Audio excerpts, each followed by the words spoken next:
Hi hello ನಮಸ್ಕಾರ ವೀಕ್ಷಕರೇ, creative ಮಾಧ್ಯಮ ಕನ್ನಡ ಯೂಟ್ಯೂಬ್ ಚಾನಲ್ಗೆ ತಮ್ಮೆಲ್ರಿಗೂ ಸ್ವಾಗತ ಸುಸ್ವಾಗತ.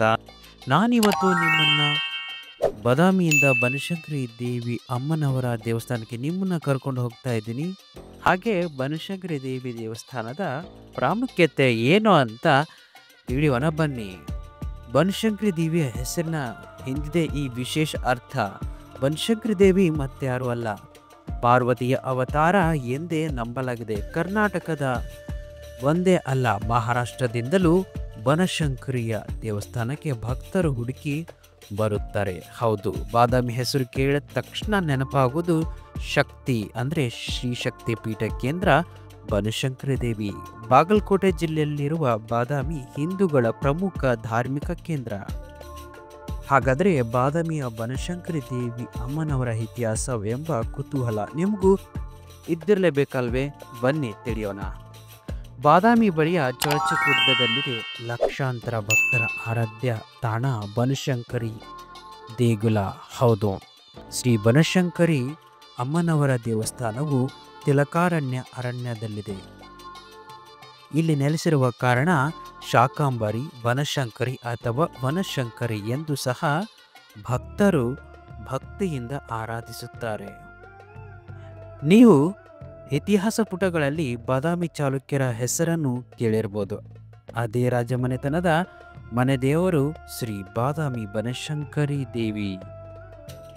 ಶ್ರೀ ಬಾದಾಮಿ ಬನಶಂಕರಿ ದೇವಿಯ ಇನ್ನೊಂದು ಹೆಸರು ಶಾಕಾಂಬರಿ ದೇವಿ.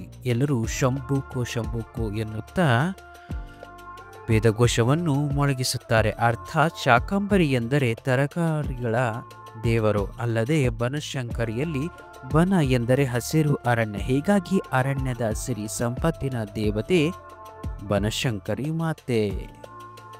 ಹೌದು, ಬನಶಂಕರಿ ದೇವಿ ಮತ್ಯಾರು ಅಲ್ಲ, ಪಾರ್ವತಿಯ ಅಪಾವತಾರ ಎಂದೇ ನಂಬಲಾಗಿದೆ. ಕರ್ನಾಟಕ ಒಂದೇ ಅಲ್ಲ, ಮಹಾರಾಷ್ಟ್ರದಿಂದಲೂ ಬನಶಂಕರಿಯ ದರ್ಶನಕ್ಕೆ ಭಕ್ತರು ಹುಡುಕಿ ಬರುತ್ತಾರೆ. ಬನಶಂಕರಿ ದೇವಿಯ ಜಾತ್ರೆ ಪ್ರತಿ ವರ್ಷ ಅದ್ಧೂರಿಯಾಗಿ ಬನದ ಹುಣ್ಣಿಮೆಯಂದು ನಡೆಯುತ್ತೆ. ಜನವರಿಯಿಂದ ಹಿಡಿದು ಫೆಬ್ರವರಿ ತಿಂಗಳವರೆಗೂ ನಡೆಯುವ ಒಂದು ತಿಂಗಳ ಜಾತ್ರೆ ತುಂಬ ಅದ್ಭುತವಾದಂತಹ ಕ್ಷಣವನ್ನು ನೀಡುತ್ತದೆ.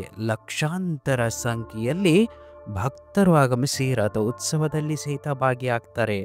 ಅಂದ ಹಾಗೆ ಬಾದಾಮಿ ಬನಶಂಕರಿಗೆ ಉತ್ತರ ಪ್ರದೇಶದ ಸಂಬಂಧವಿದೆ. ಹೌದು, ಹೇಗಂತೀರಾ? ಬನಶಂಕರಿ ದೇಗುಲದ ಮೂಲ ಉತ್ತರ ಪ್ರದೇಶದ ಸಹರಾನ್ಪುರ ಜಿಲ್ಲೆಯಲ್ಲಿದೆ. ಇದನ್ನು ಶಕ್ತಿಪೀಠ ಶಾಕಾಂಬರಿ ದೇವಿ ಎಂದು ಕರೆಯಲಾಗುತ್ತದೆ. ಹಾಗೆ ಮಂಗಳವಾರ ಶುಕ್ರವಾರ ಬಂತೆಂದರೆ ಭಕ್ತರ ದಂಡು ಇಲ್ಲಿ ಬಂದು ಶ್ರೀ ಬಾದಾಮಿ ಬನಶಂಕರಿ ದೇವಿಯ ದರ್ಶನ ಪಡೆಯುತ್ತಾರೆ. ಹಾಗೆ ಮಂಗಳವಾರ ಶುಕ್ರವಾರದಂದು ಬಾದಾಮಿ ಬನಶಂಕರಿ ದೇವಿಯ ದರ್ಶನ ಮಾಡುವುದು ಅತ್ಯಂತ ಶುಭಕರ ಎಂದು ಹೇಳಲಾಗಿದೆ.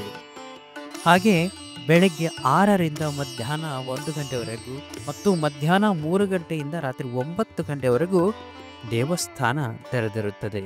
ಪ್ರತಿದಿನವೂ ಸಾವಿರಾರು ಸಂಖ್ಯೆಯಲ್ಲಿ ಭಕ್ತರು ಆಗಮಿಸಿ ಶ್ರೀ ಬನಶಂಕರಿ ಅಮ್ಮನವರ ದರ್ಶನ ಪಡೆಯುತ್ತಾರೆ. ಪ್ರತಿದಿನ ನಿಗದಿತ ಸಮಯದಲ್ಲಿ ಸಹಿತ ಪ್ರಸಾದದ ವ್ಯವಸ್ಥೆಯೂ ಇರುತ್ತದೆ. ಹಾಗೂ ಪ್ರವಾಸಿಗರಿಗೆ ಹಾಗೂ ಬಂದಂಥ ಭಕ್ತರಿಗೆ ವಸತಿ ಗೃಹಗಳು ಇವೆ.